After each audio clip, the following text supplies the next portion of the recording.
Qadına məhrəm olan kəslər kimlərdir? Var məhrəm, var naməhrəm. Bu videoda qadının şəri öhdəliyindən danışacağam. Naməhrəm o kəsdir ki, qadın bu kəsin yanında örtüyün, yəni hicabın qaydalarına riayət etməlidir. Belə bir şəxsin yanında öz zinətlərini aşkar etməməlidir. Hicab, zinət və sair məsələlər barədə ayrıca danışmışam. Xalq ilə desək, hicablı qadın kimin yanında baş açıq gəzə bilər? Bir düstur da deyim, qadına məhrəm olan kişilər həm də o kəslər sayılır ki, qadının onlarla ailə qurması haram sayılır. Kimlərdir? Yaxın qohumlarından, ata, baba və bundan yuxarı. Övlad, övladın övladı, yəni nəvə, nəticə və üzü aşağı.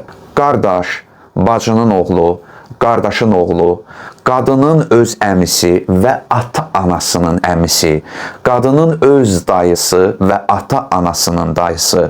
Bu, qadının təbii qohumlarıdır. Evlilik vasitəsilə də məhrəm olan kişilər olur.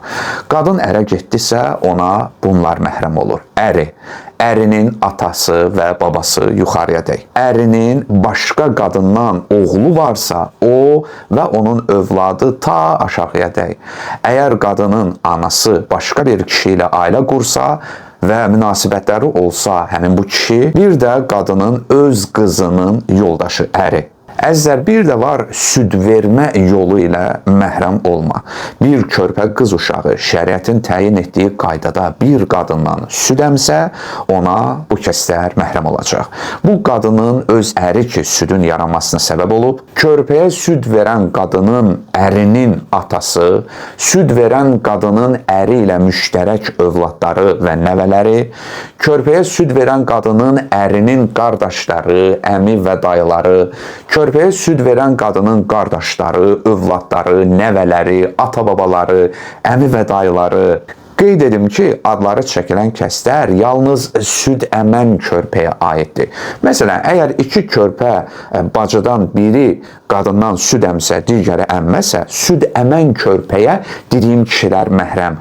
Amma əmməyən qızı isə naməhrəm olacaq. Çünki süd verən qadın, süd əmən qızın süd anası sayılacaq. Bunlar məhrəm olan kəslərdən bir dəstəsidir. Bizdə bir də kirvə məsələsi var. Bunun isə heç bir əsası yoxdur. Güya kirvənin qızı ilə ailə qurmaq olmaz, belə şeylər, bunlar xurafatdır, şəriət əsası yoxdur.